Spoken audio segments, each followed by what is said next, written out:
বগুড়ায় র‍্যাব ১২ এর মাদক বিরোধী অভিযানে ৩৩ কেজি গাঁজাসহ ২ মাদক কারবারিকে আটক করেছে।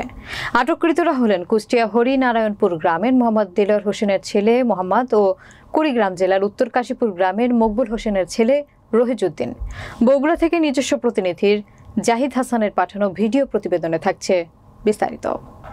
মঙ্গলবার দিবাগত রাত ২টার সময় বগুড়া জেলার শেরপুর থানাধীন কুসুম্বি ইউনিয়ন বানিয়া হুন্দাইল গ্রাম নামক স্থান হতে তাদের আটক করা হয়।